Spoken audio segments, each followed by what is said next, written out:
నామమున వీలైన సంఘ సభ్యులందరికీ శుభాలు ఇస్తున్నాను. ప్రేమైనటువంటి దేవుని వల్ల ఈరోజు మనం ధ్యానించేటువంటి అంశం అంగవైకల్యము కలిగినటువంటి వారిగా గుర్తించడము ఎందుకు, వారిని అవమానపరచడము అంగవైకల్యము కలిగినటువంటి వారిగా గుర్తించడం ఎందుకు, వారిని అవమానపరచడము ఎందుకు. ప్రియమైనటువంటి దేవుని వాళ్ళ మనము కూడా, అంటే మీరందరూ కూడా ఎప్పుడో ఒకప్పుడు ఈ సందర్భాన్ని చదివి ఉంటారు. చదివినప్పుడు దీన్ని మీరు గమనించగలిగారో లేదో, లేదా గమనించిన సరేలే ఏదో ఉంటుంది మనకు తెలియదులే అని చెప్పేసి దాటేసుకుని వెళ్ళి ఉంటారు. విషయము అంటే మీరు అనుకున్నది ఏమైనప్పటికీ మనకంటే ఎక్కువగా, అనగా నేరున్నటువంటి క్రైస్తవుల కంటే ఎక్కువగా హైందవులలో కొంతమంది చదువుతున్నారు బైబిల్. అది మంచిగా చెడుగా అంటే తప్పకుండా మంచికి. నిజంగా కూడా గత 4-5 సంవత్సరాలుగా అన్యులు బాగా బైబిల్ చదవటం మూలంగా, మరి ఏ ఉద్దేశంతోనైనా చదవదు, క్రైస్తవులైనటువంటి వాళ్ళు చాలా మంది బలపరుచున్నారు. ఇది నిజం. క్రైస్తవుల సంగతి ఎలా ఉన్నా యోధకుడు ముఖ్యంగా, ఎస్, ఇది రేంజ్ చేశారు, క్వశ్చన్ రేంజ్ చేశారు. దీని పూర్వపరాలు ఏమిటి అని పరిశీలించడానికి నిజంగా వారు లేవనెత్తినటువంటి పాయింట్లు, అంశాలు ఏవైతే ఉన్నాయో చాలా అవసరమైనటువంటి అంశాలు మనము పరిశోధన చేసి పాఠాలుగా ఈరోజు వచ్చినటువంటి సాంకేతిక పరిజ్ఞానం ద్వారా రాబోయేటువంటి తరాల వారికి జ్ఞాన నిధిని యూట్యూబ్లలో, ఫేస్బుక్లలో, మెమొరీ కార్డులలో నిక్షిప్తము చేసి భవిష్యత్తులో ఎలాంటి సంశయానికైనా ఇప్పే సమాధానాలను వెతికి పట్టుకోగలిగేటువంటి అవకాశము దేవుడు ఈ తరానికి, రాబోయేటువంటి తరాల వారికి ఇచ్చినటువంటి గొప్ప అవకాశం అని చెప్పచ్చు. రైట్? అలా కొంతమంది సహోదరులు ఈ మాటకు వస్తే వారు చెప్పుకుంటున్నటువంటి స్టేట్మెంట్లను బట్టి ఒకప్పుడు క్రైస్తవులుగా ఉన్నటువంటి మేము, లేదా క్రైస్తవ కుటుంబంలో ఉన్నటువంటి మేము, చర్చీలకు వెళ్ళినటువంటి మేము, బైబిల్లో ఉన్నటువంటి విషయాలను చదివిన తర్వాత, గమనించిన తర్వాత బైబిల్ అంతా కూడా లోపభూయిష్టంగా ఉంది. బైబిల్ రాయబడినటువంటి విధానము, అనగా అందులో ఉన్నటువంటి విషయాలు సబబుగా లేవు. Bible రాయించాడని చెప్పవచ్చున్నటువంటి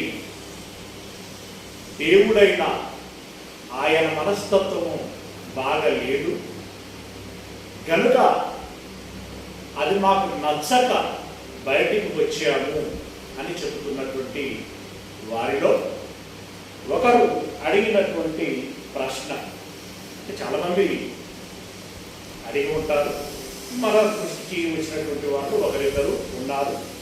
right? వారు వేస్తున్నటువంటి లేవనెత్తినటువంటి ప్రశ్న ఏంటంటే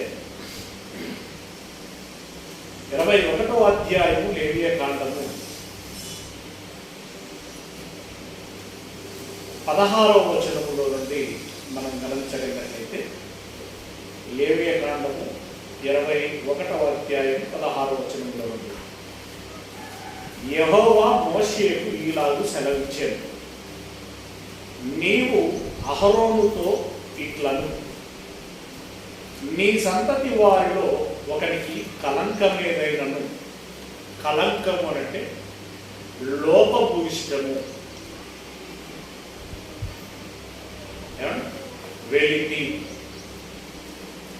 ముఖ్యంగా దోషము, ఇలాంటి అర్థాలు వస్తాయి. అలా కలంకము ఏదైనాను కలిగిన ఎడల అతడు తన దేవునికి ఆహారం అర్పించుటకు సమీపించకూడదు. అలా కలంకము కలిగిన వారు ఎలాంటి వారంటే, ఏదైనగా ఎవని యందు కలంకముండునో వాడు గుడ్డివాడు కానీ, కుంటివాడే కానీ, ముక్కిడివాడే కానీ, ముక్కిడివాడే అంటే ముక్కులో లోపం ఉన్నటువంటి వాడు,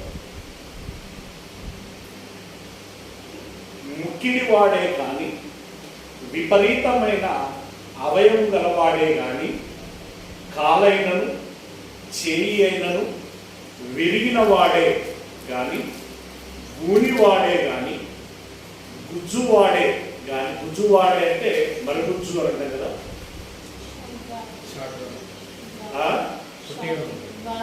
పొట్టి అనేటువంటి వారు వేరు, మరుగుజ్జులు వేరు, పొట్టివాడు. పొట్టివాడు అంటే మామూలు ఎత్తులకు ఉండేది. మరుగుజ్జు వాళ్ళు అంటే ఏమన్నారని ఇంకా అంటే వాళ్ళు అందరి మాదిరిగా ఫ్రీగా కదలలేరు, పరిగెత్తలేరు, పనులు చేయలేరు, కొంత లోపం ఉంటుంది. అదే అలా మరుగుజ్జువాడే కానీ, కంటిలో పువ్వు గలవాడే కానీ, గజ్జి గలవాడే కానీ, చిరుగుడు గలవాడే కానీ, వృషణములు నలిగిన వాడే కానీ సమీపింపకూడదు. ఎక్కడికి ఎక్కడికి ఎక్కడికి రాయబడింది? దేవునికి ఆహారము అర్పించుటకు. దేవునికి ఆహారము అర్పించుటకు అన్నప్పుడు, సరే ఆహారం దేవునికి అవసరమా, దేవునికి ఆకలి అవుతుందా, ఆయన భుజిస్తాడా భుజించడా అనేటువంటి విషయం వేరు, దాన్ని వేరే పనులు ఆలోచించాలి. సరే, దేవునికి ఆహారము అర్పించటము అనేటువంటిది ఒక కార్యం ఉంటుంది. దానికి ఎవరు హాజరు అంటే ఎవరు అర్పించకూడదు, ఎవరు వడ్డించకూడదు అని అంటున్నాడు అంటే, ఇలాంటి గుడ్డివాడు, గునివాడు, గుజ్జువాడు, గుడ్డివా మన ఏంటది కాలు చేయి విరిగినవాడు, ఈ చిరుగుడు గలవాడు, గజ్జి గలవాడు, వృషణంలో నలిగిన వాడు, ఇలాంటి వాడు ఎవరైనా సరే అర్పించకూడదు అని. యాజకుడైన అహరోను సంతానంలో కలంకము గల ఏ మనుష్యుడును యెహోవాకు హోమ ద్రవ్యములను అర్పించుటకు సమీపింపకూడదు. అతడు కలంకము గలవాడు, అట్టివాడు తన దేవునికి ఆహారం అర్పించుటకు సమీపింపకూడదు అని. ఇప్పుడు ఇక్కడ ప్రశ్న ఏంటంటే, ఈ 2 వచనాలలో 2, 3 వచనాలు చూస్తున్నాం. ముఖ్యంగా ఈ 19వ వచనం నుండి 19, 20, 21లో తెలియచేసినటువంటి విషయం ఏంటంటే, ఇలాంటి అంగవైకల్యము కలిగినటువంటి వారు దేవునికి ఆహారమును వడ్డించుటకు లేదా అర్పించుటకు సమీపించకూడదు, వారు అర్పించకూడదు అన్నట్లుగా బైబిల్లో వ్రాయబడి. ఇప్పుడు సదరు వ్యక్తుల యొక్క ప్రశ్న ఏంటంటే, గుడ్డివారిని, గూనివారిని, గుజ్జువారిని, రకరకాలైనటువంటి వైకల్యము కలిగినటువంటి వారికి జన్మను ఇస్తున్నది ఎవరు? మొదటి. అలాంటి వారిని ఎందుకు సమర్పించకూడదు అని చెప్తున్నారు. రెండు ప్రశ్న. కాబట్టి రెండు ఒకదానికి ముడిపడి ఉంటాయి. సాధారణంగా మనుషులందరికీ జన్మనిస్తున్నది ఎవరు? దేవుడు. అందరికీ జన్మనిస్తున్నప్పుడు ఈ గుజ్జువాడికి గుడ్డివాళ్ళు ఉంటారు, వారికి రకరకాలైనటువంటి అవయవ లోపములు ఉన్నటువంటి వారు, లేదా అదనపు అవయవాలు కలిగినటువంటి వారు, ఇలాంటి వారికి జన్మనిస్తున్నది ఎవరు? ఇప్పుడు మనకి ప్రశ్న, వీరికి జన్మనిస్తున్నది ఎవరు? దేవుడు. ఎలా చెప్పగలం?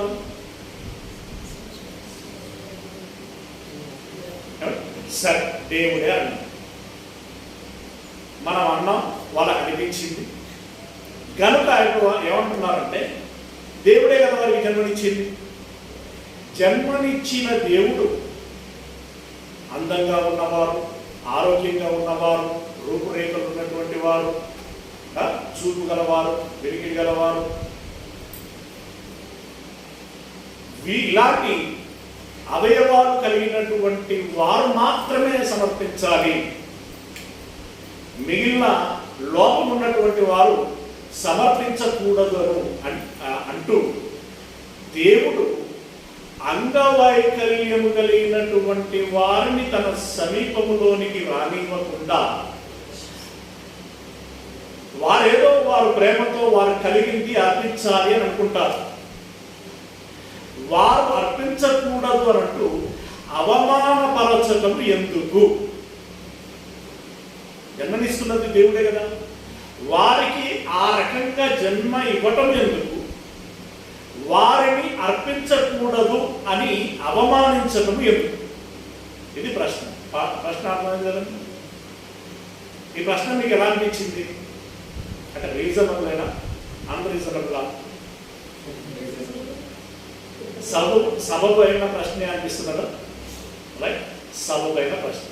ఇప్పుడు సమాధానం ఏంటి మరి? ఓకే, అదే ఈరోజు మనం చేయబోయేటువంటి పరిశోధన. ఓకేనా? రైట్.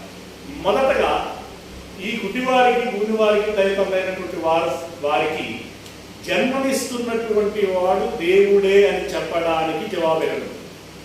రెఫరెన్స్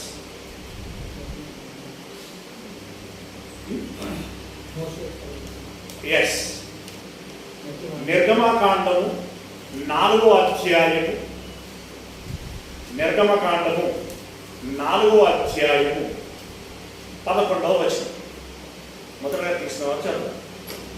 నిర్గమకాండము 4వ అధ్యాయము 11వ వచనం. యెహోవా మానవులకు నోరించిన వాడేవాడు. యెహోవా అంటున్నాం. ఓకే, మానవులకు నోరిచ్చిన వాడు ఎవడు? మూగవానినే గాని, చెవిటి వారినే గాని, దృష్టి గలవారినే గాని, దృష్టి గలవారినే గాని,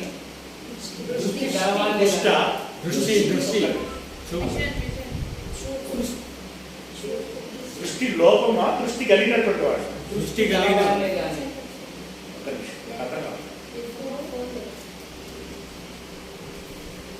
మూగవారినే గాని, చెవిటి వారినే గాని, దృష్టి గలవారినే గాని, అంటే చూపు కలిగినటువంటి వారు. రైట్, దృష్టి కలిగినటువంటి వారినే గాని, గుడ్డి వారినే గాని, మాట్లాడేవారిని గాని, మాట్లాడలేకపోయేటువంటి మూగవాడినే గాని, వినగలిగినటువంటి వాడినే గాని, వినలేకపోతున్నటువంటి వాడినే గాని, అలాగే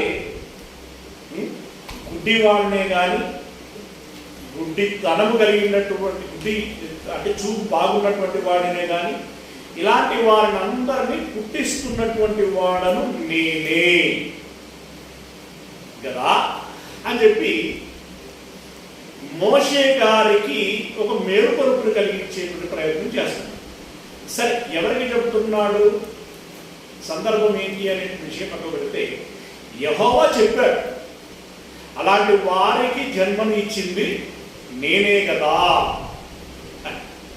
మరి దేవుడే జన్మనిచ్చాడు, దేవుడే వారిని భోజనము అర్పించకూడదు అన్నాడు. భోజనం అన్నప్పుడు ఇంతకీ భోజనం ఏమిటి? నైవేద్యము అనేటువంటి ఒకటి ఉండే, రకరకాలైనటువంటి పదార్థాలుగా చేయబడింది. అది రొట్టె కావచ్చు, భక్ష్యమే కావచ్చు, ఓకే, ఇంకేమంటారు, బెల్లన్నం రకంగా ఉంటుంది కదా, పరమాన్నమే కావచ్చు, రైట్, రకరకాలైనటువంటి. అలాగే ధూపము ఉంటుంది, ముఖ్యంగా బలి అర్పణ ఉంటుంది. ఇలాంటివి ఆహారం. ఈ ఆహారములను దేవునికి ఈ అంగవైకల్యం కలిగినటువంటి వారు, లోపం ఉన్నటువంటి వారు అర్పించకూడదు.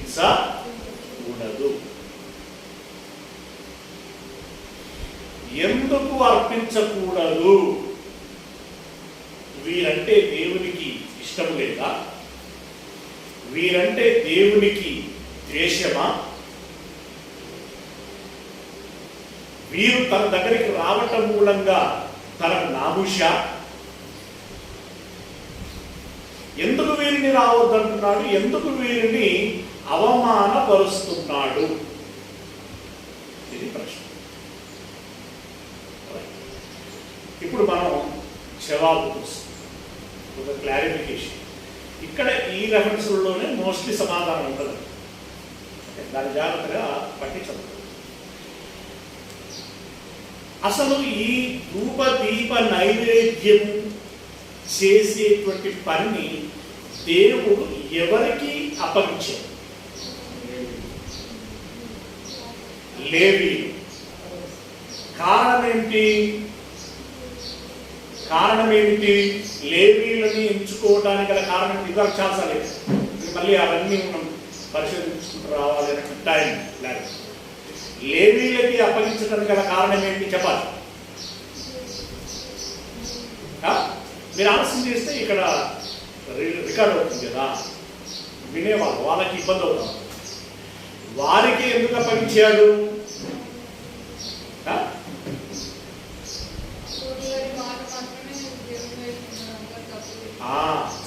మీరు ఎందుకు చెప్పలేకపోతున్నారు? సీనాయి పర్వతం యొక్క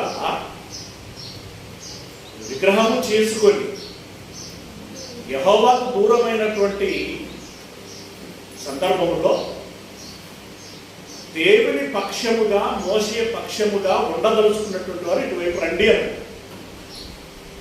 అప్పుడు మొదటగా లేవీలు మాత్రమే మోసే యుద్ధకి రావటం జరిగింది. అంటే ఇప్పుడు వీళ్ళందరిలో 12 గోత్రాలలో ఏ గోత్రం వారు దేవుని వైపు ఉండటానికి ఇష్టపడ్డారన్నమాట? సహజంగా ఇప్పుడు ఇక్కడ ఏమైనా యాక్టివిటీస్ ఉన్నాయనుకోండి, జనరల్ ఈ పని చేయండి, ఆ పని చేయండి అని చెప్పేసి ఎవరికి చెప్తాం? ఎవరు వస్తారో, ఎవరు యాక్టివ్గా ఉంటారో వారికి యాక్టివిటీస్ చెబుతాం. లైక్ ఆ రకంగా వీరు వచ్చారు కనుక వీరికి దేవుని సంబంధమైనటువంటి పనులు నిర్వహించడానికి బాధ్యతలను అప్పగించారు. మొదటి మళ్ళీ లేవీ గోత్రంలో కూడా ప్రత్యేకంగా ఒక వంశాన్ని మాత్రమే యాజకత్వం చేయడానికి ఏర్పాటు చేసుకున్నారు. ఎంటైర్గా మీరు జాగ్రత్తగా ఆలకించినట్లయితే భూమి మీద ఉన్నటువంటి ప్రజలందరిలోకెల్లా ఇశ్రాయేలీలను నేను నా యాజక వంశముగా చేసుకున్నాను అని అన్నాడు. యాజక జనముగా చేసుకున్నాను అని అన్నాడు. ఇది రాష్ట్రాలు ప్రపంచంలో ఉన్నటువంటి జనులందరిలోకెల్లా ఇశ్రాయేలీలను మాత్రమే నా యాజక జనాంగములుగా చేసుకున్నాను అని అన్నాడు. రెఫరెన్స్ కావాలన్నటువంటి వారికి తర్వాత సంప్రదించవచ్చు. ఓకే, రెండవది ఆ ఇశ్రాయేలీలలో అంటే అక్కడ నుండి క్వాలిటీ పెరుగుతున్నదన్నమాట. ప్రజలందరిలోకెల్లా ఇశ్రాయేలీలు యాజక జనాలు. ఆ ఇశ్రాయేలీలలో ప్రత్యేకంగా లేవి గోత్రపు వారు యాజక గోత్రం. ఆ యాజక గోత్రములో అంటే ఫిల్టర్ అవుతూ ఉందన్నమాట, ఫిల్టర్ అవుతుంది. ఆ యాజక గోత్రములో మరీ ప్రత్యేకంగా అహరోను కుటుంబ లేదా వారి వంశము, వారి యొక్క వారసత్వము మాత్రమే యాజకత్వాన్ని నిర్వహించాలని దేవుడు నిశ్చయించడం జరిగింది. అహరోనునే ఎందుకు నిశ్చయించాడు అనంటే, కష్ట నష్టాలు మోషేతో పాటు ఉండి దేవుని పనిలో బృహత్తరంగా పాటుపడినటువంటి వాడు. ఓకే, దేవుని పనిలో గొప్పగా వాడబడినటువంటి. సరే, ఆయన తప్పులు చేయలేదంటే చేశాడు. సీనాయి పర్వతం ఎందుకు చేశాడు, అలాగే మోషేకి ఎదురు తిరిగినప్పుడు కూడా తప్పు చేశాడు. అయినప్పటికీ అంతరంగమును చూసేటువంటి వాడు దేవుడు కాబట్టి వీరిలో యోగ్యత అహరోనికి ఉన్నది అని భావించి, అహరోనికి మన భాషలో సింపుల్గా అర్థమయ్యేట్టు చెప్పాలంటే ఆ భాగ్యం లేదా వరం అహరోనికి అప్పగించడం జరిగింది. ఆ మాట మనం ఒకసారి చూడడానికి ప్రయత్నం చేస్తే, సంఖ్యాకాండము 18వ అధ్యాయము 7వ వచనం. సంఖ్యాకాండం 18వ అధ్యాయము 7వ వచనం.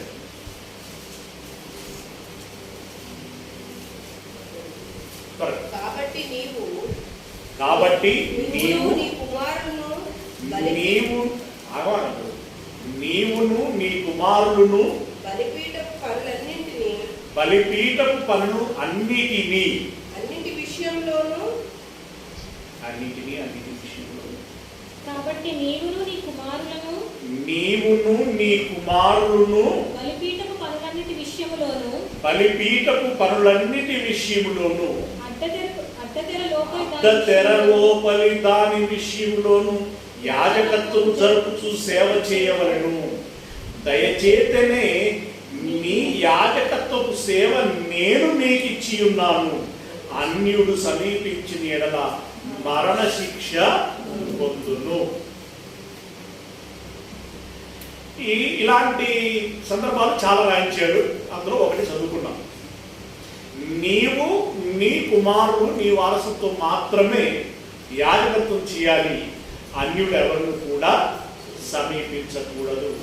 ఒకవేళ సమీపిస్తే ఏం చేస్తానన్నాడు, వారిని చంపేస్తాను లేదా వారు చస్తాను అని చెప్పాడు. అంటే అహరోనుకి ఖాయం చేశాడు, వారి వారసులకి ఖాయం చేశాడు.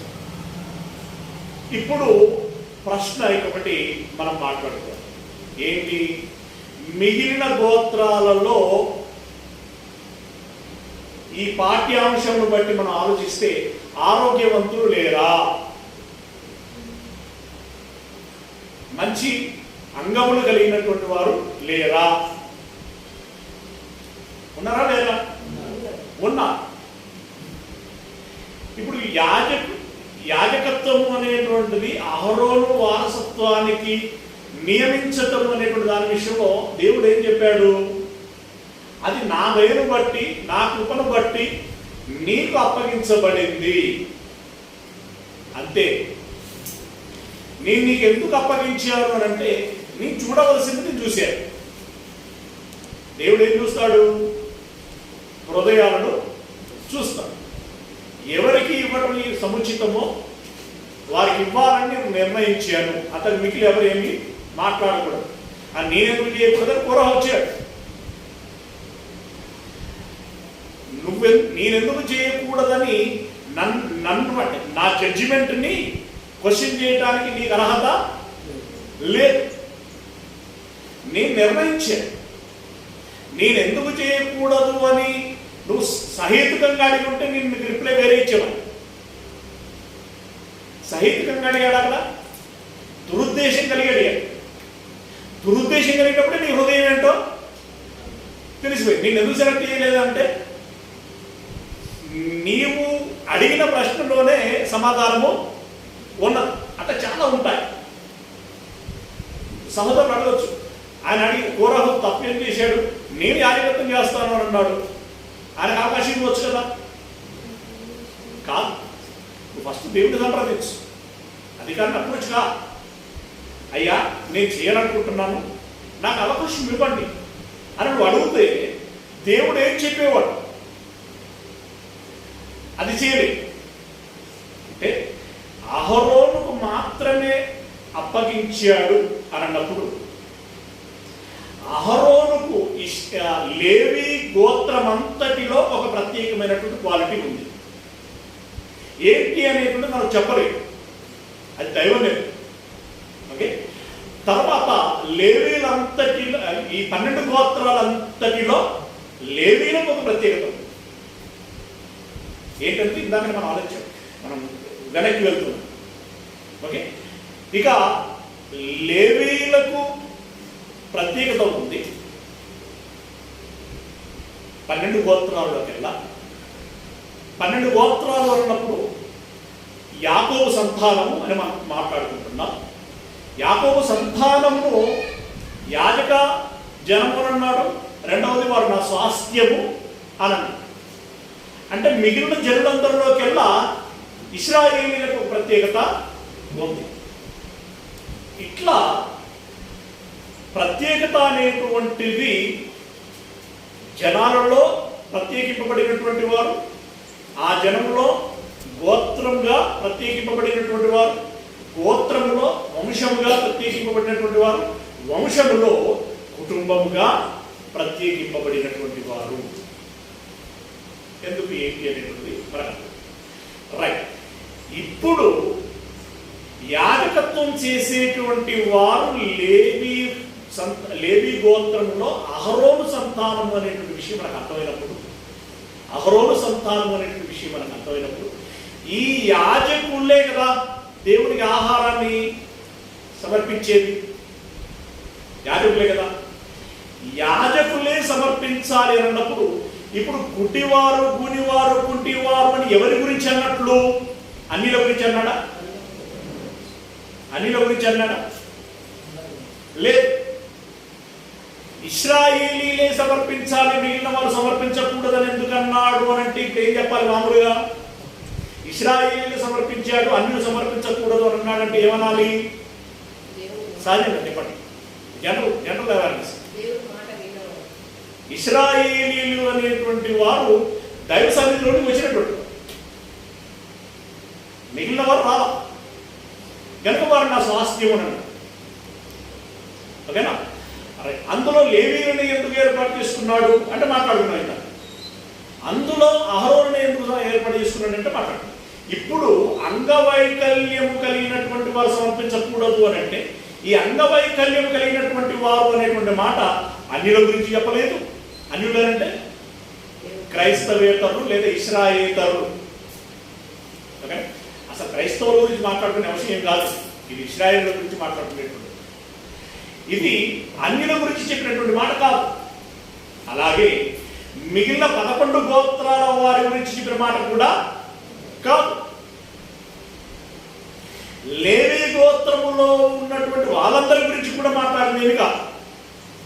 లేవి గోత్రంలో ఉన్నటువంటి వాళ్ళందరి గురించి మాట్లాడింది కూడా కాదు. ఎవరి గురించి మాట్లాడారు? మరి ఎవరి గురించి మాట్లాడారు? అహరోను సంతానములో ఉండేటువంటి యాజకులు ఎవరైతే ఉన్నారో వారి గురించి మాట్లాడారు. కేవలం యాజకుల గురించి అంతే. స్ట్రైట్ ఫార్వర్డ్ నాకు చెప్పాలి అంటే ఎవరి గురించి మాట్లాడాడు ఇది అని అంటే యాజకుల గురించి మాట్లాడాడు. యాజకులను గురించి మాట్లాడుచు యాజకులలో గుడ్డివారు, కుంటివారు, గూనివారు, చెవిటివారు, మూగవారు, గజ్జిగలవారు, స్రావం కలిగినటువంటి వారు, రకరకాలైనటువంటి వారు ఆహారాన్ని సమర్పించకూడదు అన్నాడు. అంటే ఎందుకని ఉంటాడో ఒకసారి చెప్పండి. చెప్పొచ్చు. నేను వర్ణించిన దాంట్లోనే అది స్ట్రెస్ అయింది ఆన్సర్. ఏంటది? ఎందుకు? ఉదాహరణకి బలి అర్పించాలి. దేన్ని అర్పించేవారంటే వరుడు వేటిని అర్పించేవారు? శ్రేష్టమైనవే కానీ గొర్రెలు, మేకలు, పశువులు. ఒక పశువును బంధించి బలిపీఠం మీదకి ఎక్కించి మెడను నరకాలి అని అంటే దాన్ని ఎవరు చేయగలరు? ఉద్యోగుడు చేయగలరా? గూనోడు చేయగలరా? ఉజ్జుగలవాడు చేయగలరా? చేయలేదు. దానికి ఏముండాలి? ఫిజికల్ ఫిట్నెస్ ఉండాలి. అవునా? రైట్. అంటే ముక్కిడి అంటే ముక్కులో లోపము. తర్వాత గజ్జి చేతితో అన్నం పెడితే మనమే తినడానికి ఇబ్బంది పడతాం. ఇబ్బంది ఏంటి అసలు? వద్దంటాం, డౌట్ ఏం లేదు. స్రావం రకరకాల ఏవో అవుతాయి. గాయమైన స్రావం కావచ్చు, పొక్కులై రకరకాలైనటువంటి విధానంలో స్రావం అంటే అంతే కదా. దాన్ని ఏమంటారు? ఇక్కడ ఓ లిక్విడ్ లాంటిది కారుతూ ఉంటుంది. ఇట్లాంటి వారు మన దగ్గరికి అసలు మనల్ని అంటుకుంటేనే దూరంగా డిస్టెన్స్ మెయింటైన్ చేయండి అని అంటాం. వాళ్ళు మన పిల్లడైనా సరే, ఇప్పుడు చికెన్ బాక్స్ వచ్చి ఏం చేస్తాం? బడికి పోరంటే పంపించాం. అసలు ఇంట్లో కూడా కలిగి లేని ఓ ఊరట బడి ఊరంట. అక్కడ ప్రేమ లేక కాదు, నీ మూలంగా ఇక అక్కలకి, తమ్ముళ్ళకి, కుటుంబ సభ్యులకి ప్రమాదం జరగకూడదు. ఆ శ్రావం అంటే వాళ్ళకు కూడా అలా పొత్తులు వస్తాయి. అంతెందుకండి, మొన్న ఏంటది కరోనా వచ్చింది. ఈ కరోనా వస్తే కన్న తల్లినైనా, కట్టుకున్న భార్యనైనా, కన్న బిడ్డనైనా ఏం చేశాము? ఒక గదిలో వేసి బంధించాము, బయట తిరగడానికి వీలేదు. ఏంటి కన్న బిడ్డనట్లే చేసావా? ఎందుకు చేశావు? ప్రేమ లేదా బిడ్డ మీద? కూతురు మీద ప్రేమ లేదా? ప్రేమ ఉంటే గదిలో ఎందుకు వేసావు? హత్తుకొని మూతులో ముందు పెట్టి ముద్దే చిచ్చుకొని ఇయ్యలేదు. ఇదివరకు ఇచ్చావు కదా, బిడ్డలు ముద్దించుకున్నావు కదా, కూతుర్లని, కుమారులని. మరి ఇప్పుడు ఎందుకు గదిలో వేసి ముద్దేశావు? డోర్ పెట్టావు. ఇక్కడ ప్రేమ లేక కాదు, ఒక ప్రత్యేకమైనటువంటి సిచ్యువేషన్ అది. అలాగే దేవుడికి గుడ్డివారి మీద, గూనివారి మీద, అంటే అంగవైకల్యం కలిగినటువంటి వారి మీద ప్రేమ లేదు అని కాదు. ఇక్కడ వారు ఆ పని చేయలేరు. నువ్వు ఈ మోపుడు నువ్వు మోయకురా, ఈ బస్తాలు నువ్వు మోయకురా అని కుంటూతో అన్నాం. ప్రేమ ఉందా? ప్రేమ లేకనా? చెప్పండి. ప్రేమ ఉంటేనే వాడు ఫీల్ అయింది అనుకో, ఉంటే ఆయన ఫీల్ అయింది అనుకో, దాన్ని ఎలా అర్థం చేసుకోవాలి అంటే అందులో అసలు ఫీల్ అయింది అంటే అది అమాయకత్వం అనుకోవాలి, లేదంటే తెలియతత్వతనం కూడా అనుకోవచ్చు. తెలివైన వాళ్ళు ఏమనుకుంటారు, ఏమనుకోగలరు అని అంటే, ఆయన నన్ను అర్థం చేసుకోగలిగాడు, ఆ సహోదరుడు నన్ను అర్థం చేసుకోగలిగాడు అని. రైట్. నేను ఇదివరకు ఒకసారి ప్రస్తావించినట్టు, వాటంగి కాలేజీలో ఉన్నప్పుడు మా డిపార్ట్మెంట్ హెడ్ వాళ్ళ అబ్బాయికి అర్జెంటుగా బ్లడ్ అవసరమైంది. మీరు ఎవరైనా బ్లడ్ డొనేట్ చేయాలనుకునేటువంటి వారు చేయటంరా, అర్జెంట్గా వెళ్దామని చెప్పేసి అని అన్నాడు. అనంటే క్లాసు నిండా ఉన్న జనాలు ఎవరు లేవలేదు, ఈ గట్టి కాలు తీసి ఇట్లా పడిపోతుందేమో అన్నటువంటి వ్యక్తి నిలబడ్డారు. నిజం. క్లాసు మొత్తం గొల్లున్న నవి అంటే ఉద్దేశం ఏంటి? సరే అక్కడ అది ఎగతాళిగానే నవ్వినట్టు నవ్వు అది, బట్ మీనింగ్ ఏంటి? ఇప్పుడు నువ్వే ఊదితే ఊడిపడేటట్టుగా ఉన్నావు, నువ్వు రక్తదానం చేసి మళ్ళీ బతుకుతావా, మళ్ళీ కాలేజీ రాగలవా అనేది సంకేతం. వాస్తవానికి వీళ్ళు ఎగతాళి చేశారనుకుంటే ఆ హెడ్ ఆఫ్ ది డిపార్ట్మెంట్ ఎవరైతే ఉన్నారో ఆయన నిజంగానే రక్తం ఇవ్వటానికి ఫిట్నెస్ ఉన్నటువంటి వ్యక్తిగా అని కనుక అనుకుని ఉంటుంటే ఆయన ఏం చేసేవాడు, తీసుకెళ్ళేవాడు. అరే నువ్వు వద్దురా బాబు అన్నాడు. వాడు దాన్ని అవమానంగా భావించాలా, నవ్విన విషయం పక్కబెట్టు. ఇప్పుడు ఆయన అవసరం ఉన్నాయని ఏమన్నాడు అంటే నువ్వు వద్దురా బాబు అని అన్నాడు. అంటే దాన్ని ఎలా అర్థం చేసుకోవాలి మనం? నువ్వు అర్పించటం మూలంగా నీకే ఇబ్బంది, పట్టుకెళ్ళి మనం నీకేదో చేశాననేటువంటిది నాకు సమస్య కనుక వద్దు అని అన్నాడు. అంటే ఇలా ప్రత్యేకమైనటువంటి సందర్భాలు ఉంటాయి. ఈ అవయవ లోపము ఉన్నటువంటి వారు బలి అర్పించడానికి కానీ నైవేద్యము పెట్టడానికి కానీ వారు ఫిట్నెస్ కలిగినటువంటి వారు కాదు గనక వద్దు అని. అదే సంబంధం. మళ్ళీ చదువుతాను అదే సందర్భం. లేవి కాండము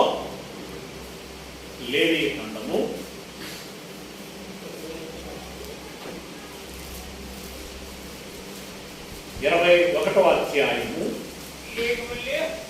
19వ వచనం నుండి చదువుతున్నాను, 18వ వచనం నుండి చదువుతున్నాను. ఎలయనగా ఎవని యందు కలంకముండునో వాడు గుడ్డివాడే గాని కుంటివాడే గాని ముక్కిడివాడే గాని విపరీతమైనటువంటి అవయము గలవాడే గాని కాలైనను చేయైనను విరిగిన వాడే గాని గూనివాడే గాని గుజ్జువాడే గాని కంటిలో పువ్వు అంటే అది దేనికి వస్తుంది? గుడ్డితనానికి వస్తుంది, రైట్? కంటిలో పువ్వు గలవాడే గాని గజ్జి గలవాడే గాని చిరుగుడు గలవాడే. చిరుగుడు అంటే ఏమనుకుంటున్నారు? చర్మాలు వలుగుతాయి చూడు, రైట్? చిరుగులు గలవాడే గాని వృషణములు నలిగిన వాడే గాని సమీపింపకూడదు. యాజకుడైన అహరోను సంతానములో, మనం ఎవరి గురించి మాట్లాడుతున్నానంటే యాజకుడైన అహరోను సంతానములో కలంకము గల ఏ మనుష్యుడును యెహోవాకు హోమ ద్రవ్యములను అర్పించుటకు సమీపింపకూడదు. అతడు కలంకము గలవాడు, అట్టివాడు తన దేవునికి ఆహారము అర్పించుటకు సమీపింపకూడదు. వీళ్ళకి ఏం అర్హత లేదు? ఆహారము అర్పించడానికి అర్హత లేదు. అర్హత లేదంటే ఏ రకమైనటువంటి అర్హత? హృదయం గురించి మాట్లాడలే, ఇక్కడ అవయవాల గురించి మాట్లాడారు. వారికి అర్హత లేదు. 22వ వచనం. అయితే అతి పరిశుద్ధమైనవే గాని తన దేవునికి అర్పింపబడు ఏ ఆహార వస్తువులనైనను అతడు తినవచ్చును.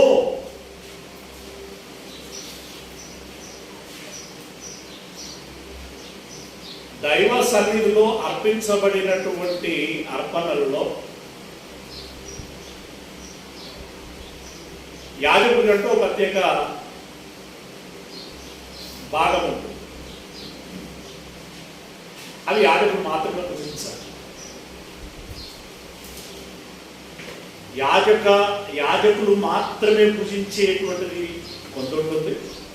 యాజకుడికి సంబంధించిన కుటుంబస్తులు పూజించేది కొంత ఉంటుంది. అందులో చాలా డెప్త్ ఉంది. ఈ లేవి కాండంలో ఎక్కువగా ఉంటుంది. అర్పించిన వాడి అర్పణలలో వాడేం తీసుకెళ్ళాలి? వాడు ఒక 2 మేకను పట్టుకొచ్చాడు. అర్పించిన వాడు అంటే ఇక్కడ వాడు పట్టుకొస్తాడని అంతే, బలి కోసం ఒక జీవిని పట్టుకొస్తాడంతే. కానీ ఆ అర్పణ అనేటువంటి కార్యక్రమం ఎవరు చేస్తారు? యాజకులు చేస్తారు. వాడు పట్టుకొచ్చి అప్పగించడం వరకు అంతే. వాడు సమీపించకూడదు, బలిపీఠం ఎక్కకూడదు, అతి పరిశుద్ధ స్థలంలోనికి వెళ్ళకూడదు, ఈవెన్ తో పరిశుద్ధ స్థలంలో కూడా వెళ్ళకూడదు. రైట్? వారికి ఒక ప్లేస్ ఉంటుంది, అక్కడి వరకు రావాలి. ఇప్పుడు అది అప్పగించిన తర్వాత అర్పించటం అనేటువంటిది యాజకుల పని. అర్పించిన తర్వాత ఎవడైతే పట్టుకొస్తాడో, అంటే ఈ యాజకుడికి ఏదైతే దేవుడు నిర్ణయించాడో అది ఉంచుకొని మిగిలిన దానిని ఎవడైతే పట్టుకొచ్చాడో అతనికి అప్పగించడం. ఇప్పుడు దీనిలో అంటే యాజకుడు ఉంచుకున్నటువంటి దానిలో యాజకుడు మాత్రమే ఏం పూజించాలి అని కొన్నిటి గురించి నిర్ణయించాడు. యాజకుల కుటుంబాలు ఏం పూజించవచ్చు అనేటువంటి అదొకటి నిర్ణయించాడు. Okay, right. ఇప్పుడు అలా యాజకులకు మాత్రమే ఏర్పాటు చేసినటువంటి దానిలో యాజకుల కుటుంబస్తులకు ఏర్పాటు చేసినటువంటి దాన్ని ఇప్పుడు గుడివారు మునివారు అర్పించకూడదు అంటే వారు యాజకులు కాదు అని దాని అర్థం. కానీ యాజక కుటుంబస్తులు భుజించగలిగేది ఒకటి ఉంటుంది చెప్పాను.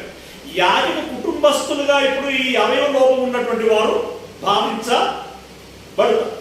వారు అర్పించకూడదు, కానీ అర్పించిన దానిలో ఏం చేయొచ్చు అంటే భుజించవచ్చు. అంటే వారు అర్పించకూడదు కానీ భుజించవచ్చు అంటుంటే భుజించవచ్చు అని అన్నాడు అంటే వారిని దగ్గరకు తీసుకున్నట్లా దూరం కొట్టినట్లా.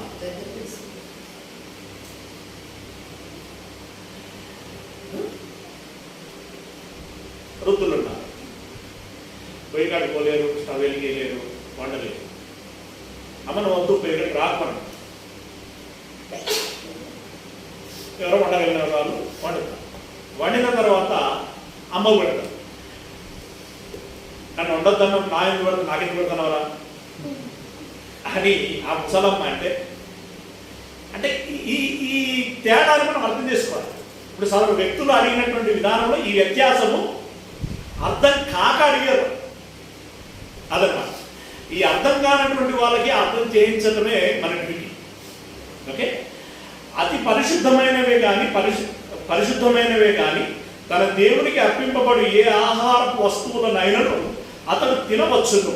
మెట్టుకు అతడు కలంకము గలవాడు కనుక అడ్డతెర ఎదుటికి చేరకూడదు, బలిపీఠమును సమీపింపకూడదు, నా పరిశుద్ధ స్థలములను అపవిత్రపరచకూడదు, వారిని పరిశుద్ధపరచు యెహోవాను నేనే అని వారితో చెప్పును. అట్లు మోషే అహరోనుతోను అతని కుమారులతోనూ ఇశ్రాయేలీలందరితోనూ చెప్పి. ఇందులో 2 కేటగిరీలు ఉన్నాయి. మళ్ళీ అవయవాలు బాగానే ఉంటాయి, గచ్చి ఉంటుంది. అవయవాలు బాగానే ఉంటుంది, స్రావం ఉంటుంది. ఓకేనా? సరే, గజ్జి లేదు, స్రావం లేదు, కానీ అవయవాలు బాగానే. ఈ 2 కేటగిరీలు కలిపి మాట్లాడారు. అందులో ఇప్పుడు అవయవాలు బాగలేవు అని అన్నాను. అవయవాలు బాగలేవు అంటే బలి లాంటి ఆ భారమైనటువంటి కార్యక్రమాలు చేయండి. ఓకే, ఈ గజ్జి స్రావం ఉంది, వీరు అసలు బలి అర్పించడానికి కానీ ఈ నైవేద్యము లాంటివి కానీ ఏవి పెట్టడానికి కూడా వారు అర్హులు కాదు. ఈ 2 వర్గాల వారిని కలిపి అసలు ఇక మీరు ఈ ఆహారము దేవునికి సమర్పించేటువంటి కార్యక్రమానికి పూర్తిగా దూరం ఉండటమే మంచిది అంటే. ఇప్పుడు గజ్జి గల వారికి స్రావం ఉన్నటువంటి వారికి కొన్ని రోజులు తగ్గే అవకాశం ఉందా? ఉంటుంది. అందుకే ఇక్కడ పరిశుద్ధపరచువాడను నేనే అని అన్నాడు. అంటే పరిశుద్ధపరిచినప్పుడు మళ్ళీ దానికి ఒక ప్రాసెస్ ఉంటుంది. యాజకుడి యొక్క చూపించాలి, అతను మానిందా లేదా అనేది చూడాలి. కొంత వెయిటింగ్ పీరియడ్ ఉంటుంది. తర్వాత దానికి బలి ఇవ్వటం, ఆ తర్వాత శుచికి సంబంధించినటువంటి శుభ్రతకు సంబంధించినటువంటి స్నానం తదితర కార్యక్రమాలు చేయించడం, అప్పుడు సాటిస్ఫై అయిన తర్వాత మరణ వారికి ఆ బాధ్యతను అప్పగించడం అనేటువంటిది జరుగుతుంది. అది కానీ గజ్జిలో ఉన్నటువంటి వారు, స్నానంలో ఉన్నటువంటి వారు, ఈ దృష్టిలోపం ఉన్నటువంటి వారు, వినికిడిలోపం ఉన్నటువంటి వారు, గూనివారు, గుజ్జువారు, ఇలాంటి వారు ఎవ్వరు కూడా దేవునికి ఆహారం సమర్పించేటువంటి పనిలో ఉండకూడదు. కానీ వారు దేవునికి అర్పించబడినటువంటి దానిలో ఆహారాన్ని భుజించవచ్చు. ఇందులో మనకు ఇబ్బంది అనిపించింది. దేవుడు తీసుకున్న నిర్ణయంలో మనకి ఏమైనా ఇబ్బంది అనిపించిందా? ఏం లేదు. రైట్, ఇక కిందికి వెళ్ళాలి. 22వ మరి యెహోవా మోషేకు ఇలాగ సెలవిచ్చాడు, ఇశ్రాయేలీలు నాకు ప్రతిష్ఠించు వాటి వలన అహరోనును అతని కుమారులను నా పరిశుద్ధ నామమును అపవిత్రపరచకుంటున్నట్లు వారు ఆ పరిశుద్ధమైన వాటిని ప్రతిష్ఠితములుగా ఎంచవలనని వారితో చెప్పుము. నేను యెహోవాను అన. నీవు వారితో ఇట్లను, మీ తరతరములకు మీ సమస్త సంతానములలో, ఎవరితో అన్నాడు ఈ మాట? ఎవరితో అన్నాడు ఈ మాట? అంతేనా? మోషేతో అన్నాడు. రైట్. మీ తరతరములలో మీ సమస్త సంతానములలో ఒకడు అపవిత్రత గలవాడై ఇశ్రాయేలీలు యెహోవాకు ప్రతిష్ఠించు వాటిని సమీపించిన ఎడల అట్టివాడు నా సన్నిధిని ఉండకుండా కొట్టివేయబడు. ఇది ఎవరి గురించి చెప్తున్నటువంటి మాట దాన్ని గమనించండి. ఓకే, మళ్ళీ చదువుతున్నాను. 22 ప్రారంభంలో యెహోవా మోషేకు ఇలాగ సెలవిచ్చాడు, ఇశ్రాయేలీలు నాకు ప్రతిష్ఠించు వాటిని. అంటే ఇది కేవలం యాజకుల గురించి మాట్లాడింది కాదు, కేవలం అహరోను గురించి మాట్లాడింది కాదు, మొత్తం ఇశ్రాయేలు గురించి మాట్లాడుతుంది. అంటే అర్పణకు తీసుకొచ్చినటువంటి వాళ్ళందరి గురించి మాట్లాడుతున్నటువంటి మాట.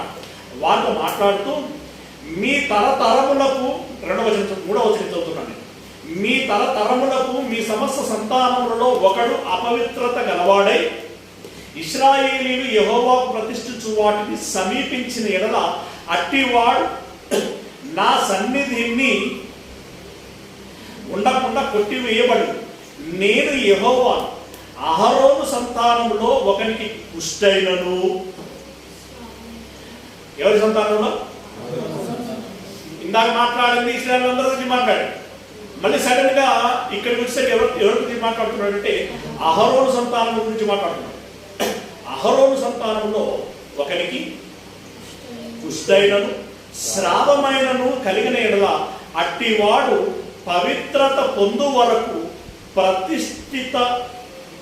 ప్రతిష్ఠితమైనటువంటి వాటిలో దేనిని తినకూడదు.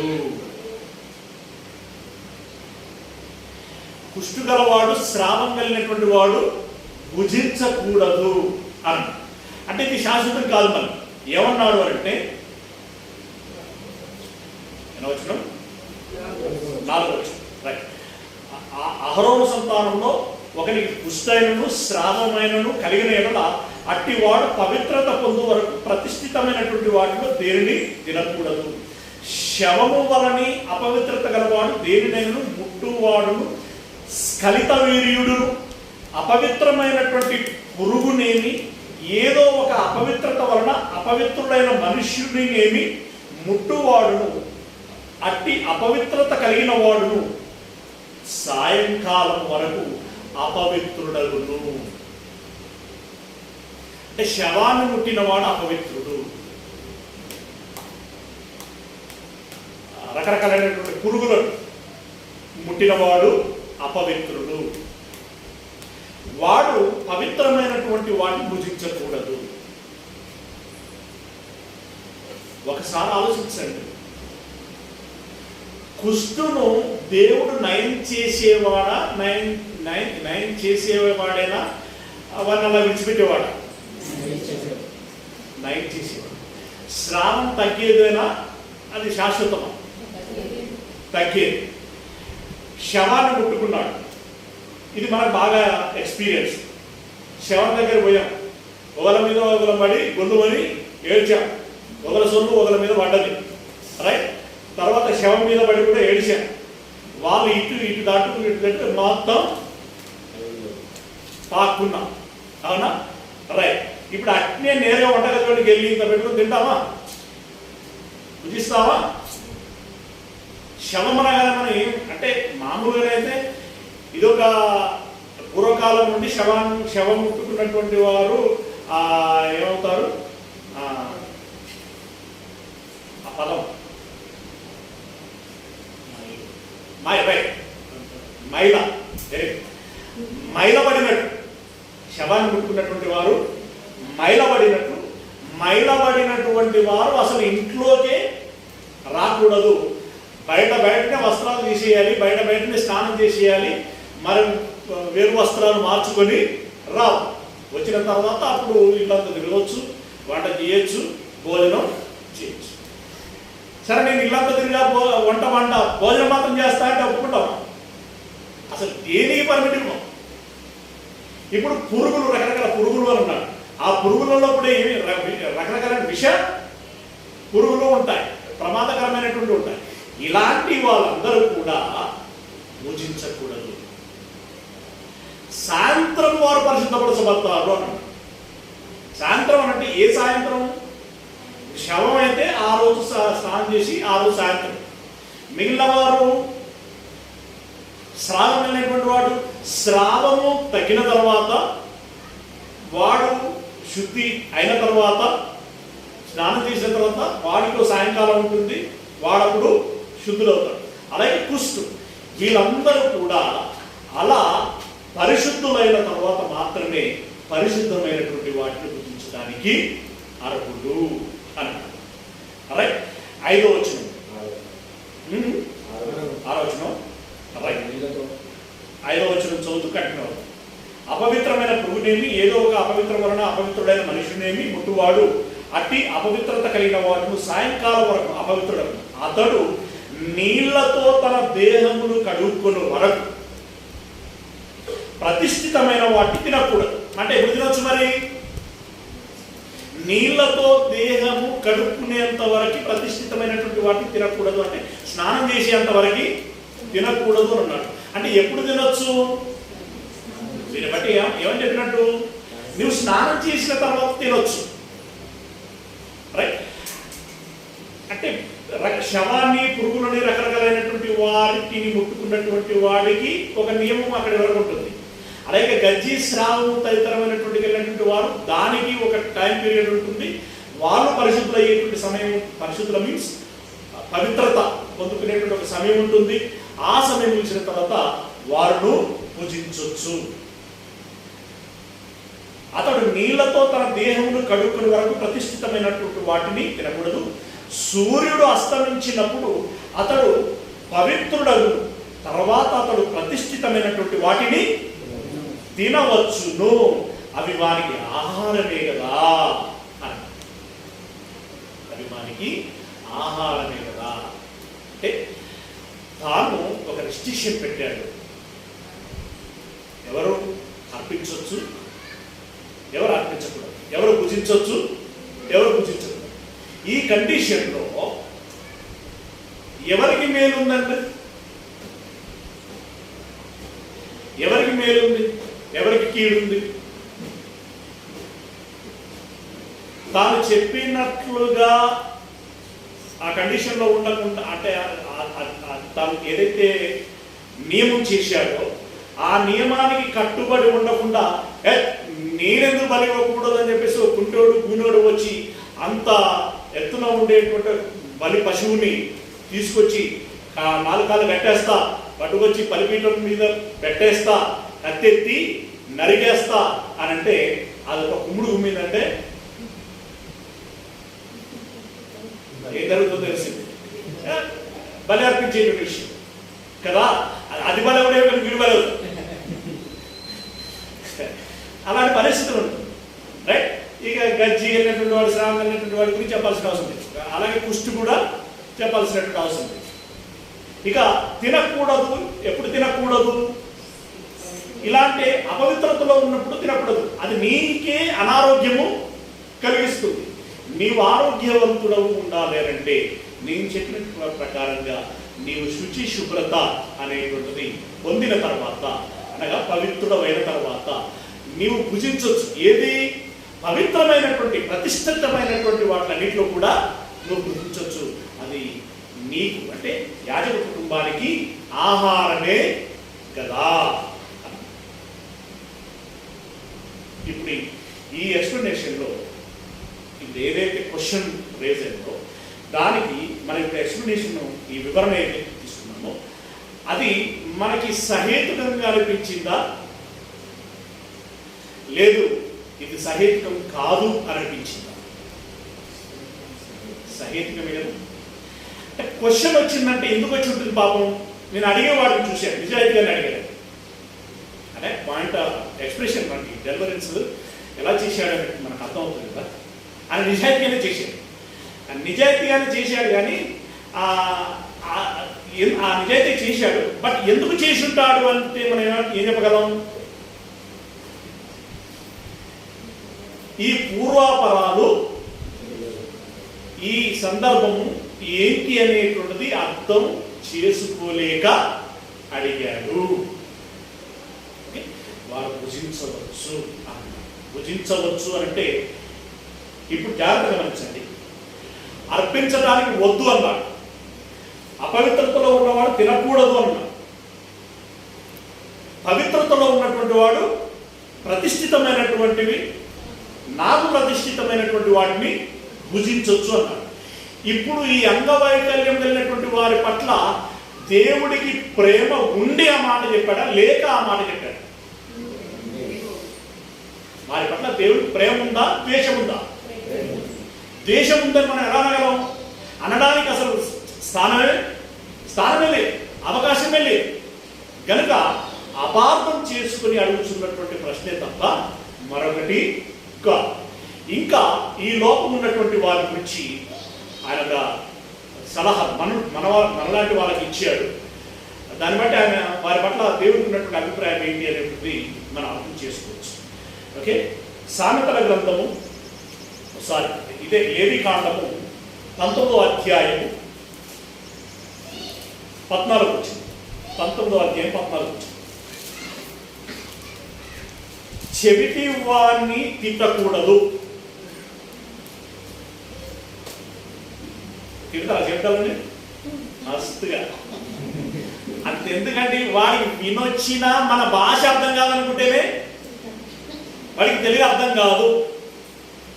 ఏం చేస్తారు? ఏదైనా మాట్లాడాలన్న విషయం, అవసరమైనటువంటి విషయంనేమో వానికి వచ్చిన భాషలు హిందీలో లేదా ఇంగ్లీష్లో కమ్యూనికేట్ చేస్తారు.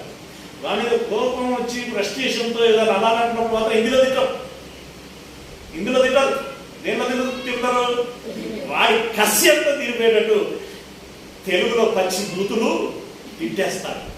అలా వాడి సెల్ఫ్ సాటిస్ఫాక్షన్, వాడి ఆక్రోషాన్ని అంతా తీర్చేసుకొని కడుపు చల్లార్చుకుంటాడు.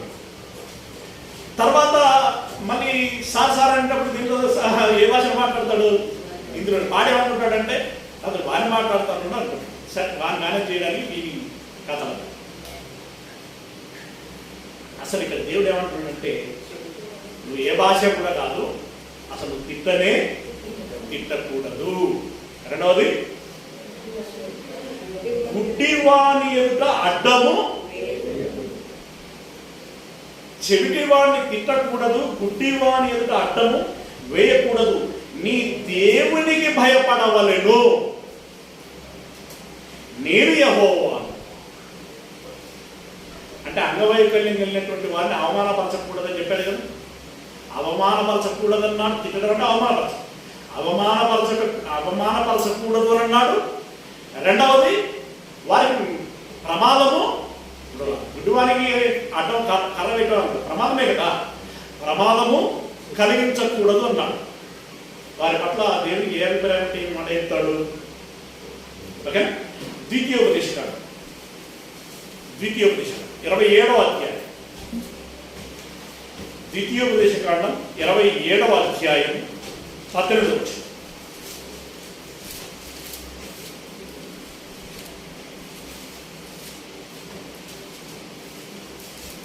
27వ అధ్యాయము 18 వచ్చి గుడ్డివాని త్రోవను తప్పించువాడు శాపగ్రస్తుడు.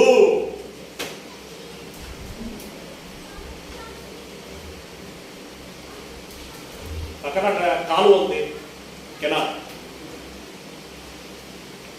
బాబు ఇక్కడ కిరాణా కొట్టు ఎక్కడ ఉంది అంటే కుడివైపే కెనాల్ ఉంది, యాకతాయుడు అటే అంటూ కుడి సైడ్ తిరుగు అని అంటారు. ఏం జరుగుతుంది? కెనాల్ అలా నీకు త్రోవ తప్పించకూడదు అని.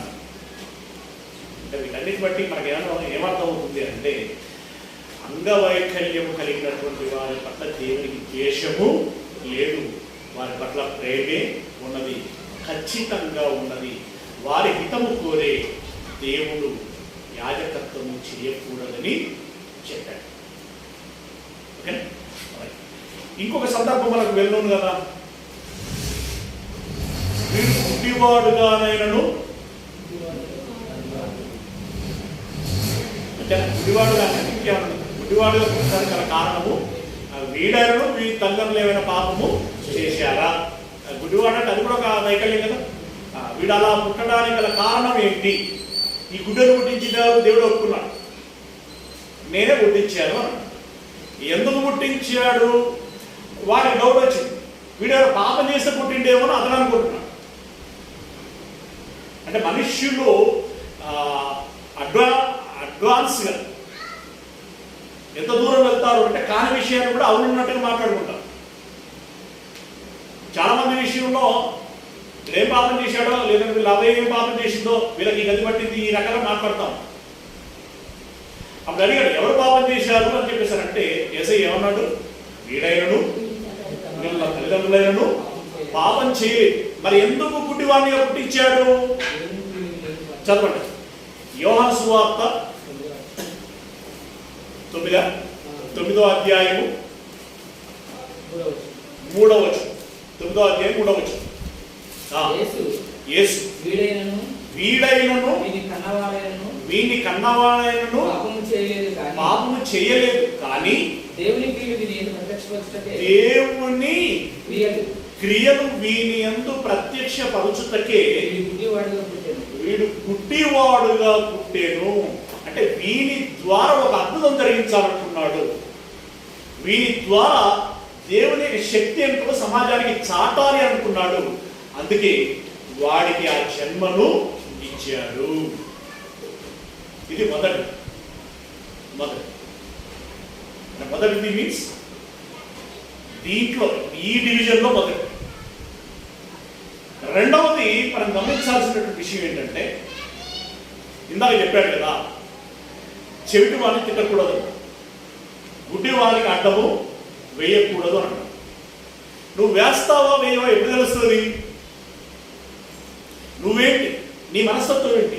నువ్వు శాడిస్టువా, నువ్వు ప్రేమ కలిగినటువంటి వాడువా, మంచివాడువా, చెడ్డువా? దేవుడి జీవితంలో మనకు పరీక్ష పెట్టాలి కదా. వారి విషయంలో మనం ఏం చేస్తాం? అట్లా ఎవరైనా ఉంటే మనం ఏం చేస్తాం? ఎట్లా తెలవాలా? మనం ఏంటి, అలాంటి వారి విషయంలో మనం ఏం చేస్తాం అనేటువంటిది తెలియాలంటే ఎట్లా తెలుస్తుంది? ఎలా తెలుస్తుంది? మన పెద్దోళ్ళు మంచాన పడ్డారు, వారిని మనం చూసుకుంటామా చూసుకోమా అనేది మనకి ఎట్లా తెలవాలి? వాళ్ళు పడినప్పుడే తెలుస్తుంది కదా. కనుక లైక్ ద అంటే ఇంకో వేరే సందర్భం ఉంది. అంటే ఈ వైకల్యం గురించి మాట్లాడాలని ఎట్లా అర్థం చేసుకోవచ్చు అనడానికి ఒక సందర్భం చూపిస్తాం. ఎలా అర్థం చేసుకోవచ్చు, దీన్ని ఎలా అర్థం చేసుకోవచ్చు అనే దానికి ఒక సందర్భం చూపిస్తాం. ఏంటి అదేనంటే, ఒక పేదవాడు ఉన్నాడు. పేదవాడు అనగానే ఆడు దరిద్రుడు, ఆడెప్పుడు అట్లా కరువులోనే ఉంటాడు, వాడెప్పుడు డెవలప్ అవుతాడు, వాడు ఎప్పుడు మన స్థాయికి చూపడు. ఈ రకమైనటువంటి దృష్టితో ఉంటాం కదా. పేదవారైనటువంటి వారి విషయంలో కొంతమంది కొన్ని రకాలైనటువంటి మాటలు మాట్లాడుకుంటారండి. ఒకటి ఏంటంటే, వారేదో పాపలు కనుక వాళ్ళు అలా పడి ఉన్నారు, దేవుడు వారిని ఆశీర్వదించలేదు, ఇదొక ఆలోచన చేస్తారు. రెండవది, ఆ పేదవారు అనంటే వారు నీచమైనటువంటి వారు. ఈ రకమైనటువంటి రకరకాలైనటువంటి యాంగిల్లో వారి ఎక్స్పెక్టేషన్స్ ఎగ్జిబిట్ చేస్తారు. రైట్, అలాంటి వారి విషయంలో ఒకసారి దేవుడు ఏమన్నాడు అనేటువంటి విషయాన్ని మనం అర్థం చేసుకోగలిగితే, ఇప్పుడు సామెతల గ్రంథంలో చూడండి. సామెతల గ్రంథం 17వ అధ్యాయం 5వ వచనం. 17వ అధ్యాయం 5వ వచనం. పేదలను వెక్కిరించువాడు బీదలను వెక్కిరించేవాడు వారి సృష్టికర్తకు నిందించువాడు. వారి సృష్టికర్తను నిందించువాడు అన్నాడు. అంటే బీదలకు బీదతనంలో ఇది జరిగే కొంతమంది ఏమంటారంటే, నన్ను ఈ పేద కుటుంబంలో ఎందుకు నాకు జన్మనిచ్చాడు, ఏదో సంపన్న కుటుంబంలో ఉన్నవాడి కుటుంబంలో దేవుడు నాకు జన్మనిస్తే బాగుంది కదా అని చెప్పేసి కొంత మాట్లాడుకుంటూ ఉంటారు, అనుకుంటా ఉంటారు. బయటికి రకమైన ఏదో ఒక విషయంలో వాడు లోనైనా అనుకుంటారు. నిన్ను పేదవాడి కుటుంబంలో ఎందుకు పుట్టేటట్లు చేశాడు దేవుడు అని అంటే, పేదవాడి గర్భంలో నీకు ఎందుకు జన్మనిచ్చాడు అని అంటే, ఇక్కడ వాడిని ఏమన్నాడు, పేదవాడిని చదవండి పదం. బీదలను వెక్కిరించేవాడు బీదలను వెక్కిరించేవాడు వారి సృష్టికర్తను నిందించేవాడు. బీదలను వెక్కిరించేవాడు. బీదలను ఎలా వెక్కిరిస్తారు? ఓ ఫంక్షన్కి పాత బట్టలు వేసుకుని వచ్చాడు అనుకోండి,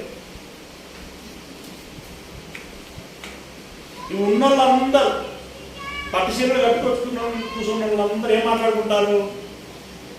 లేనిది దానికి ఎక్కడ ఇది సత్తే కదా కట్టుకొచ్చుకుంటా అంటారా లేదు? అలా వారిని వెక్కిరిస్తే ఎవరిని వెక్కిరించినట్ట? అంటే దాని అర్థం ఏంటి? సృష్టికర్తను వెక్కిరించినట్లు ఎందుకైంది?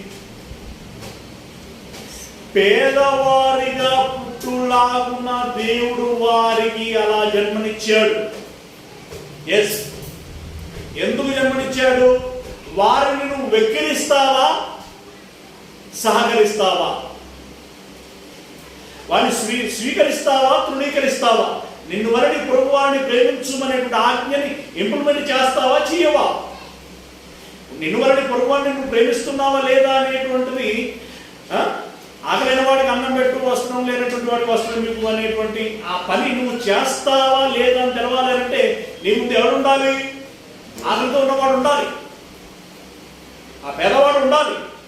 పేదవాడు ఉన్నప్పుడే నువ్వు ఏంటి అనేటువంటిది అర్థమవుతుంది. కనుక నిన్ను పరీక్షించడం కోసము వాడు ఆ పాత్రను పోషించవలసి వస్తున్నది. ఆ పాత్రను పోషించులాగున దేవుడు అతన్ని నియమించాడు. ఇప్పుడు నువ్వు పేదవాడిని తృణీకరించావంటే అలా నియమించిన దేవుణ్ణి అవమానపరిచినట్టు అన్నాడు. అదే కదా అన్నది. ఇంకేమన్నాడు? ఆపదను చూసి సంతోషించువాడు నిర్దోషిగా ఎంచబడడు. ఆపద పేదవాడికి ఆపద వచ్చినప్పుడు మరి దాన్ని పట్టించుకోకుండా ఉంటే నిర్దోషిగా ఎంచబడడు అన్నాడు. పక్కనే 14వ అధ్యాయంలో 31వ వచనం, 14వ అధ్యాయం 31వ వచనం. దరిద్రుని బాధించువాడు వారి సృష్టికర్తను నిందించువాడు, బీదను కనికరించువాడు ఆయనను ఘనపరచువాడు. నిజంగా నీకు దేవుని పట్ల భక్తి ఉంటే, దేవునికి ఇంతేస్తాం అంతేస్తాం, బంగారం ఇస్తాం, దేవుని కోసం కిరీటాలు చేయిస్తాం, గదలు చేయిస్తాం, ఇంకేమేమో చేయిస్తాం, అంత భక్తి కనుక నీకు ఉంటే ఆ భక్తి ఎక్కడ ఎక్స్ప్రెస్ చేయమన్నాడు?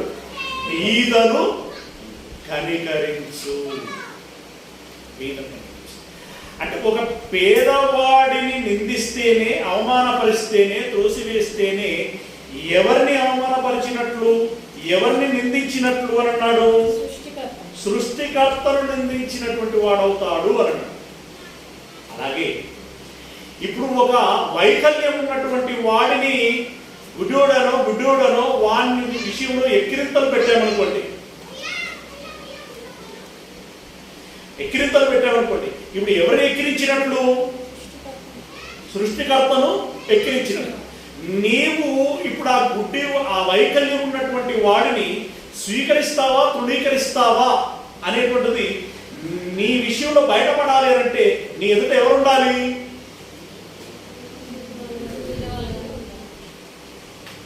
మదర్ తెరెస్సా పువ్వు పుట్టగానే పరిమళిస్తుంది అని చెప్పడానికి అని ఒక ప్రోవర్బ్ చెప్పి ఏం చెప్పారు ఆవిడ గురించి ఇంట్రడక్షన్లో? ఆమె చేసిన మొదటి మంచి పని గురించి ఏం చెప్పారు? అయ్యో మర్చిపోయి నా చిన్నప్పటి మాట ఏమని చెప్పారు? ఆ రోజు స్కూల్కి లేట్ వెళ్ళిందట. టీచర్ అడిగిందట, అమ్మాయి ఎందుకు లేట్ అయింది, ఎందుకు లేట్ వచ్చావు అని అన్నదట, అడిగిందట. ఆవిడ ఏం చెప్పిందట, ఒక గుడ్డి ముసలాయన రోడ్డు దాటడానికి ఇబ్బంది పడుతుంటే అతన్ని రోడ్డు దాటించి వచ్చేసరికి లేట్ అయింది టీచర్ అని చెప్పి. ఆ టీచర్ ఏమన్నది, శబాష్, దేనికి ఆలస్యం వచ్చినందుక రోడ్డు దాటించినందుక కదా. అంటే ఇప్పుడు మదర్ తెరెసా మంచిది అని చెప్పడానికి ప్రారంభం, ఆ విషయాన్ని మంచిది అని చెప్పడానికి ఆ మంచితనం ఎలా బయటపడింది, ఈ వృత్తుల విషయంలో బయటపడింది. అలాగే గుడ్డల విషయంలో, గురుల విషయంలో మన మంచితనం బయటపడాలి అంటే వారు మన కళ్ళ ముందు ఉండాలి. అందుకే అలాంటి వారు అక్కడక్కడ మన కళ్ళ ముందు కనబడతారు. అలాంటి వారి విషయంలో మనం ఏం చేస్తామనే దానికోసమే అలాంటి వారి భక్తుల్లో ఒకటి దేవుడు మహిమపరచబడలాగున్నా, రెండవది మన రంగు తీర్చున్నారు, మనం ఏంటో విషయాన్ని బయటపెట్టలాగున్నా వారు మన కళ్ళ ముందు ఉన్నారు. సోకే పాట మాత్రం నేను చెప్తున్నాను. ఏదేమైనా దేవుడు వైకల్యం కలిగినటువంటి వారి పట్ల ద్వేషం కలిగినటువంటి వారు కానే కాదు, ఆయన ప్రేమ కలిగే యాజకుల విషయంలో ఆహారము అర్పించకూడదని చెప్పాడు. ప్రశ్నకి సమాధానం వచ్చింది అని భావిస్తున్నాను. ఓకేనా, పాట పాడుకుంటాను.